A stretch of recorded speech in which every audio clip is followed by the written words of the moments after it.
Jamaah oh jamaah. Alhamdulillah. Alhamdulillahirrabbilalamin. Masih di Islam itu indah. Tema kita juga masih sama. Doa-doa yang menembus ke langit. Masya Allah. Tadi sudah dibahas ya sama guru-guru kita. Doa yang menembus ke langit. Yang pertama itu kan doa istri yang mendoakan suaminya. Yang kedua itu mendoakan adalah saudaranya. Baik itu terang-terangan ataupun sembunyi-sembunyi kalau kata Jadi Habib doa istri, tadi. doa orang terhadap saudaranya. Iya. Oh, nah, berhubungan juga tadi mengenai doa, aku mau ngasih tahu juga sama jamaah yang ada di rumah. Nanti di segmen 3 ada segmen titip doa. Oh, berarti pas banget dengan tadi tausiah yang kedua. Doa saudara yang mendoakan saudara lainnya. Jadi kalau saudara-saudara yang ada di rumah, saudara-saudara punya keluh kesah, pekerjaan, keluarga, lingkungan, atau mungkin ada yang dicoba sama Allah dari sakit, coba keluarkan mungkin unek-uneknya di kolom komentar kita, atau ada apa aja keluarkan di kolom komentar kita. Nanti insya Allah aku bacain terus didoain sama guru-guru kita. Masya Allah. Ya siap-siap ya nanti di segmen 3 ya. Kalau gitu sekarang kita lanjutin, tapi aku punya tayangan lagi juga nih. Sekarang doa seorang ibu untuk anak-anaknya. Coba kita lihat tayangannya, silahkan. Nah itu, aku terinspirasi dari itu tadi. Bertanyanya saya bapak. Oh iya juga ya, salah. Oh emang harus orang tua ya Ustaz Siap ya? Harus orang tua yang doain biar dikabulkan. Terus harus megang ubun-ubun juga. Gimana sih biar dikabulin biar bisa menembus ke langit? Masya Allah, tabarakallah. Apa? Semoga Sony sukses, Amin. semoga Sony panjang Amin, ya umur, Allah. semoga Sony diberikan keberkahan. Amin, ya Allah, amin. Saya doakan dari sini. Apa bedanya ketika saya ke sini? Semoga Sony sukses, semoga panjang umur, semoga bahagia terus ya. Ada bedanya nggak? Lebih berasa sih. Lebih berasa. Mohon izin Habib. Masya Apa Allah, tabarakallah. Habib, Ustaz Maulana dan Mas Sony serta guru-guru kami yang dimuliakan Allah Subhanahu wa taala. Jadi ternyata ada bedanya ketika disentuh dengan tanpa disentuh. Sehingga baginda Nabi SAW ketika menasehati orang lain, bahkan mendoakan orang lain, sering sekali kita dapatkan riwayat Nabi SAW memegang dada seorang sahabat, lalu didoakan, Allahumma faqihu fiddin wa alimhu ta'wil. Ya Allah, jadikan dia orang yang sangat paham dalam agama dan juga jadikan dia orang yang paham dengan Al-Quran. Nabi bukan mendoakan dari sini, tapi Nabi menyentuh dadanya. Subhanallah. Kemudian Nabi SAW pernah memberikan nasihat kepada para sahabat. Kemudian Sayyidina Abu Hurairah itu langsung mengangkat tangannya, saya Rasulullah yang mau ya Rasulullah. Nabi tidak menasehati dari jarak jauh, tapi Nabi SAW memanggilnya, lalu menempelkan kedua lututnya, lalu dinasehati. Wahai Abu Hurairah, ambillah nasihatku ini, yang pertama ini, yang kedua ini, yang ketiga ini. Subhanallah, didoakan dengan sentuhan. Maka ternyata sentuhan itu adalah salah satu unsur pendukung daripada mendoakan tadi. Beda ketika berjarak. Kamu tuh ya main game mulu, nggak pernah sholat kamu ya. Subhanallah.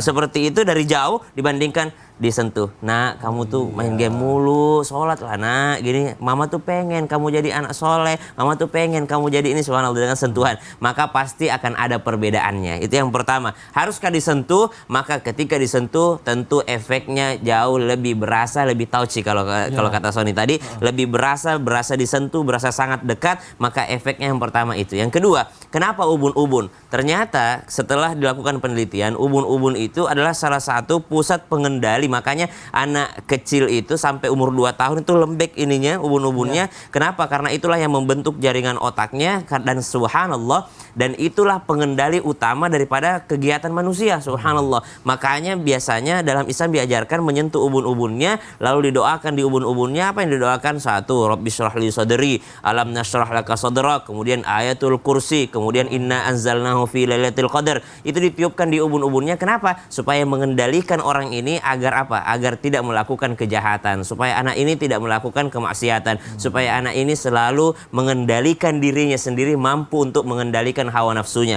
mampu untuk yakni ketika dia berhadapan dengan nafsunya, dia otaknya ini subhanallah berfungsi untuk membuat dia berakal sehat, membuat dia berpikir dengan sesuatu yang lebih jernih lagi. Jangankan kepada manusia, menurut penelitian ubun-ubun juga ternyata yang mengendalikan binatang. Subhanallah. Jadi semua makhluk yang berotak itu dia bisa dikendalikan daripada ubun-ubunnya tadi. Subhanallah. Maka kalau disentuh tadi itu adalah sesuatu yang lebih berefek lagi. Yang ketiga, kalau disebut doanya ibu itu luar biasa, Masya Allah. Beruntunglah yang masih dekat dengan ibunya, tapi jangan berkecil hati yang berjauhan dengan ibunya.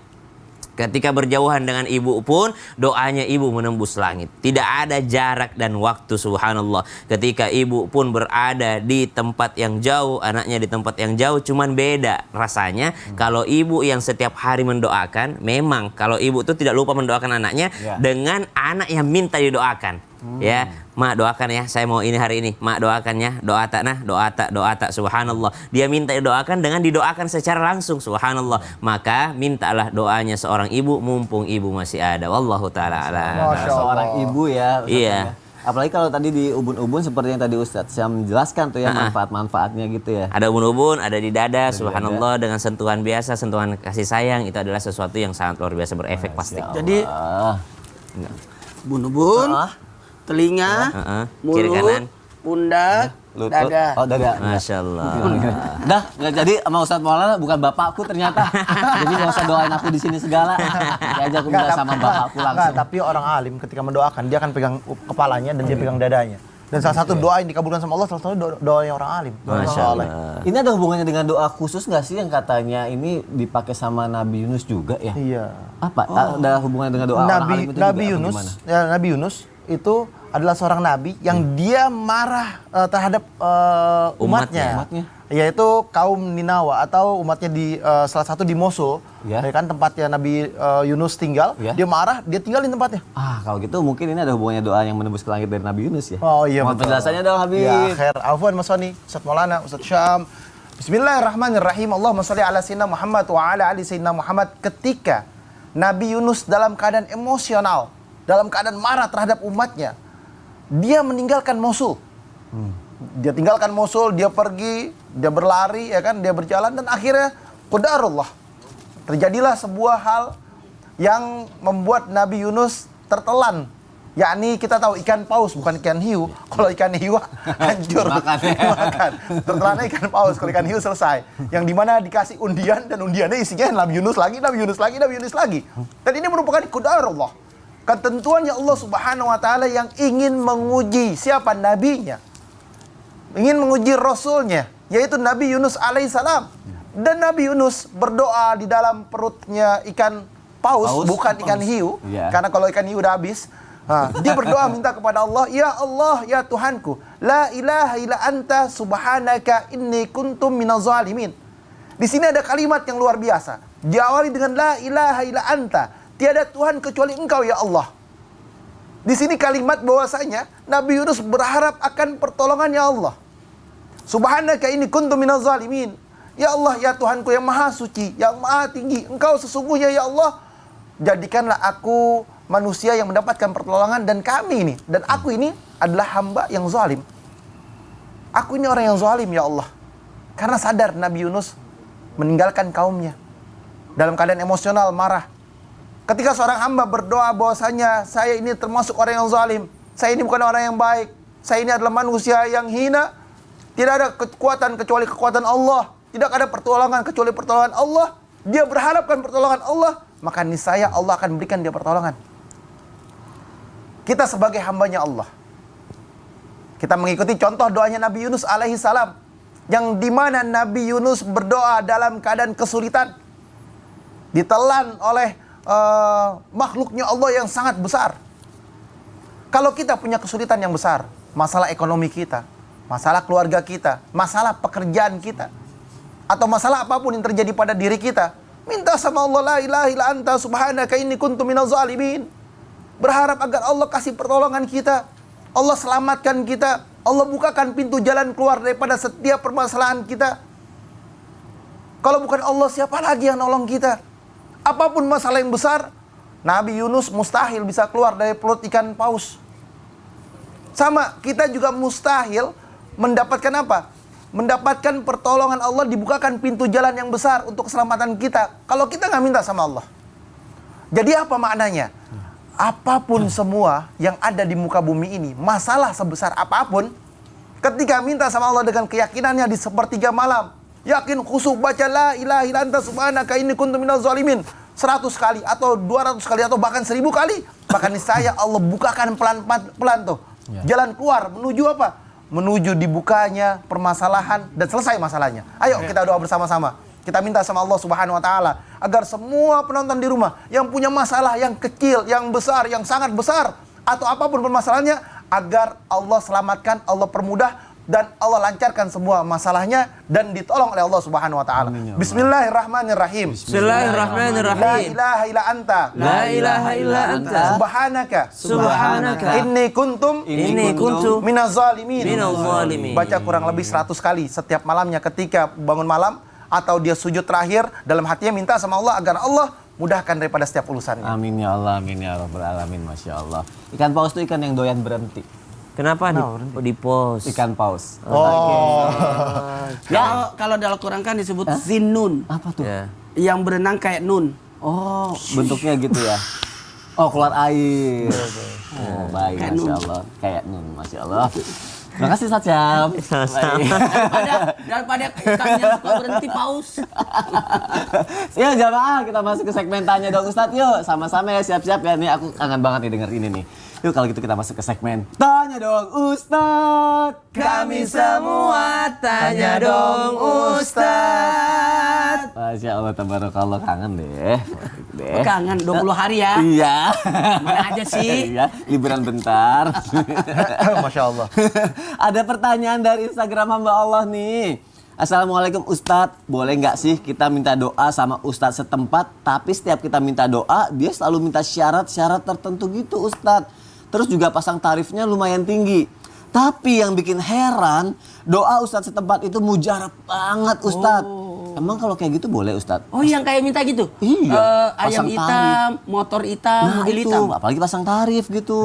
Gimana ya Ustadz Syam? Baik, yang Mobil hitam, pertama, oh. baik, yang pertama kalau mau lihat orang yang memang soleh itu lihat dari sholatnya. Jadi subhanallah, sebagaimana yang pertama diperiksa nanti di akhirat adalah sholat kita. Jadi kalau pertama kali melihat dia dikatakan, wih orang soleh ini mustajab doanya, ini orang alim nih orang ini, lihat sholatnya dulu lihat. Kalau dia sholat berjamaah ke masjid, dia menjaga sholat sunnahnya, maka itu yakinlah bahwa doa orang ini adalah doa orang yang dikabulkan. Tapi baru ngantri pasiennya, tapi pada saat adzan isya ndak pergi sholat ustadznya, adzan maghrib ndak sholat ustadznya. Kenapa kita harus percaya dengan orang yang seperti ini? Subhanallah, itu yang pertama.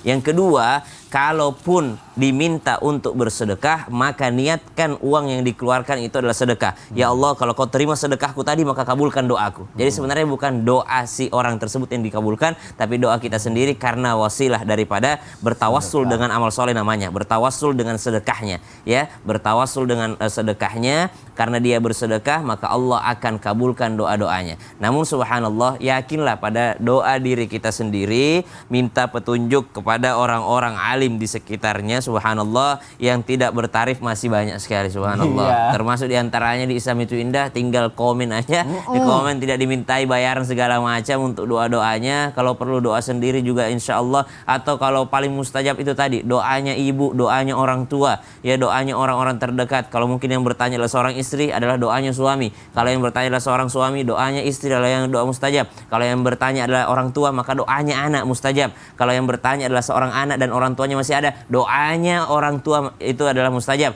Kalaupun seorang santri bertanya sekarang di Islam itu Indah ini, adalah doanya guru yang mustajab. Guru siapa? Guru yang ngajarin alif, bata, tha, itu cari. Guru kita kecil, subhanallah. Mereka adalah doa-doa yang diijabah oleh Allah subhanahu wa ta'ala. Allahu ta'ala a'lam. Terima kasih Ustadz Syam untuk penjelasannya. Nanti di segmen 3 ya insya Allah ya dibacain komentarnya, Ya. doain sama guru-guru Makanya kita. masukin di sosial media Islam itu Indah. Iya, ini kesempatannya jamaah yang ada di rumah. Sekarang ada pertanyaan lagi dari Instagram hamba Allah. Assalamualaikum Ustadz dan Ustazah, saya mau cerita sedikit kan. Nih, mertua sering banget nyuruh-nyuruh saya untuk kerjakan semua pekerjaan rumah. Dan saya merasa seperti asisten rumah tangga, bukan seperti menantunya. Beda banget perlakuan mertua dengan saudara ipar yang memang tinggal satu rumah juga sama kita. Bahkan saat saya sakit dikira pura-pura katanya. Aduh, Astagfirullah. Ustadz, apakah perbuatan mertua saya termasuk zolim kepada saya? Dan katanya doa orang yang terzolimin mampu menembus ke langit. Dan bagusnya saya berdoa apa saat dizolimin sama mertua? Terima kasih. Wassalamualaikum warahmatullahi wabarakatuh. Waalaikumsalam Ini warahmatullahi panjang nih, harus dijawab oleh tausiah ya Ustaz Maulana ya. Baik. Silakan Ustaz. Saya dengerin Sony bacain tadi, kayak aku dengerin dia bacain skrip ya. Skrip kan dia suka main sinetron itu, Iya. yang azab-azab. Azab-azab, oh iya benar.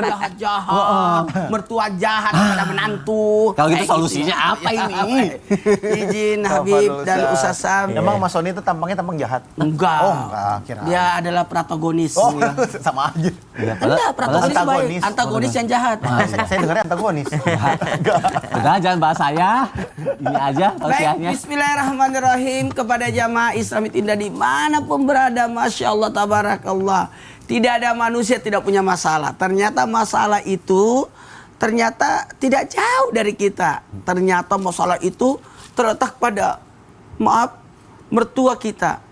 Aduh, aku ingat sinetronnya Krisdayanti. Oh, yang mana? Kalau manusia ada Oh, dalam... setiap bulan puasa zaman dulu. Iya dulu ya. Lama ketahuan Kelihatan angkatannya. tuanya. Kelihatan tuanya. Kelihatan dong. tuanya Tahun dong. 98 itu. Aduh. Jamaah yang dimuliakan oleh Allah, tanpa menggurui hanya mengingatkan. Mohon maaf, bukan berarti kami yang di sini lebih baik daripada yang di rumah. Bisa jadi yang di rumah lebih baik.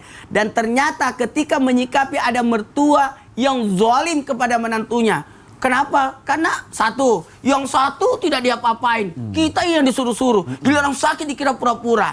Dalam hal ini mohon izin, mudah-mudahan ini jadi pembelajaran untuk bisa lebih kuat, lebih sabar, lebih tabah, kuat pendiriannya, terhindar dari, kan memang ada doanya. Rabbi alaina sabran wasabit aqdamana min wansurna alal qomil kafirin. Tapi kok ke arahnya ke mertua, Ustaz? Tidak. Belajarlah. Kita mohon supaya ditambahkan kesabaran kita. Semoga dikuatkan pendirian kita dan terhindar dari yang zalim. Berarti ada doa yang diijabah. Berkaitannya dengan ini pas banget. Kaitannya doa yang tembus ke langit, salah satunya adalah doa orang yang terzalimi. Kesempatan. Ayo.